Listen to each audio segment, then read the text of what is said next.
Okay, so have a good walk around this Land Rover 110 hardtop 2.5 diesel on a D registration. I think it's an 86, I can't remember, but it's either 86 or 87, but I'm fairly sure it's an 86, but look at the descriptions, that will tell you. Finished in Stratos Blue. One owner since 1997, Turner Engineering engine fitted about 12,000 miles ago. Standard spec vehicle really, apart from that. What have we got on there tyre wise? Can't see what they are. That's good, yeah. We'll carry on round. Good, yeah. It's got mud flaps on the back. It's got tow pack but no ball on there. So you need to put a new ball on. Spare doesn't look as if it's been used.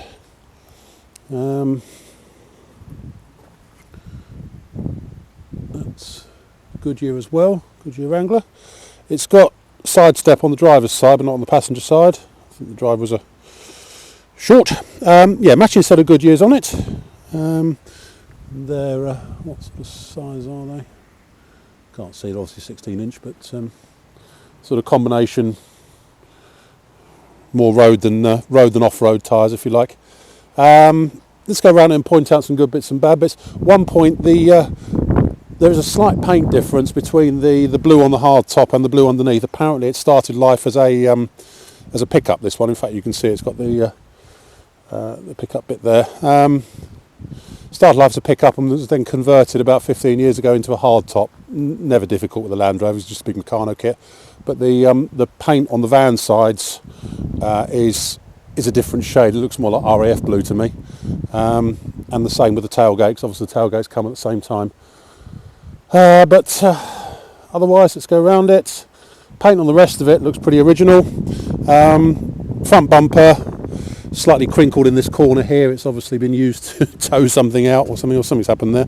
But front bumper's a bit crinkled, as is the trim piece underneath the light just there. Bonnet's okay. There's sort of a blemish there where something's obviously been closed with something inside the engine bay. It's caught it. It's a shame it's snowing because it's making it all wet and I can't see it particularly well. Usual dents around the near side front corner. Up here it's all of it dented and it's lost a bit of paint and stuff, as everyone we tend to see these days seems to have this, where people can't keep away from the scenery. Dented there on the near side corner. Otherwise, looking down the near side, it looks pretty straight and clean. Back of the wing is good. There's a bit of electrolytic reaction coming through under the paint all around here. It's not too bad. Windscreen up here is fine. Scuttle has been it has had a bit of work. The last owner did do a bit of work here, so there's possibly a little bit of filler and stuff in there. And the scuttle post, and it's been painted just around there. A post looks okay. Passenger door, electrolytic reaction on the bottom of the door skin there. Modesty cover looks fairly straight.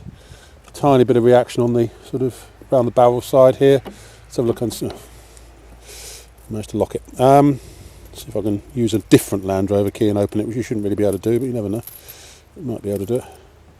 Same we walk around the other side. I'll have to go around and do it in a minute. Yeah, as I say, the van top is the blue here is a different shade of blue to that one. Lost a bit of paint on the top of the van top there. Near side rear wing is all fine. A bit of reaction here around the bottom corner of the near side rear wing, and it's obviously split away from its brace just under there. Around the tail end, it's okay. The tailgate probably seen slightly better days. Let's feel underneath it. It doesn't feel too bad under there. Bit of paint flaking off, rust flaking off, but otherwise it's not too bad.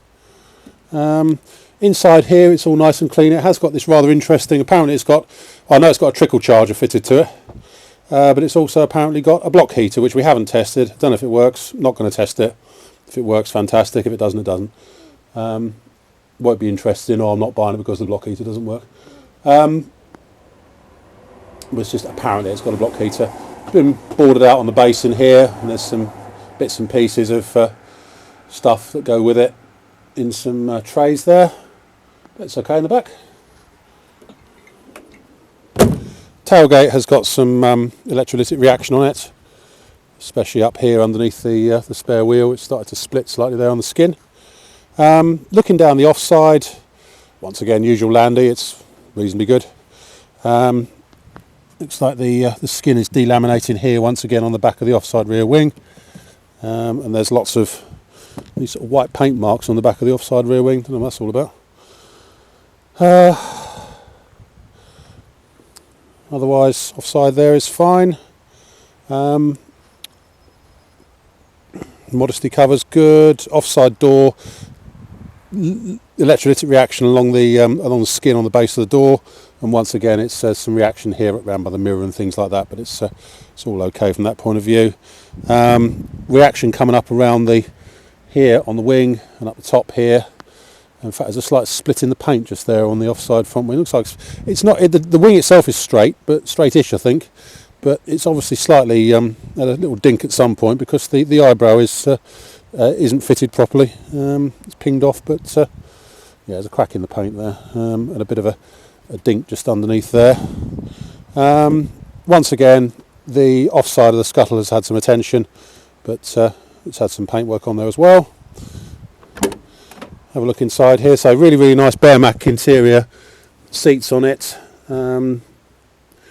Pretty much unmarked really, and a Bearmac centre console, which could do with fastening down really more than anything else.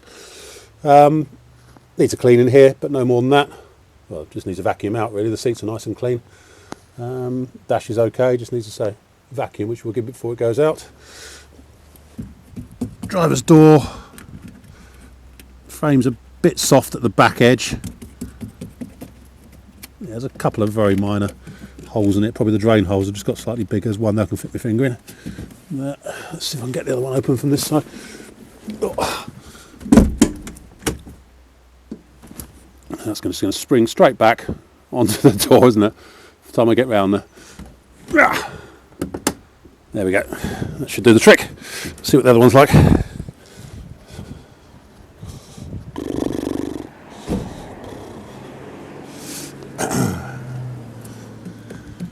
Actually, the passenger door feels better. It's soft in one place, just under there. Slightly soft, but overall it's not too bad. But slightly soft here and there.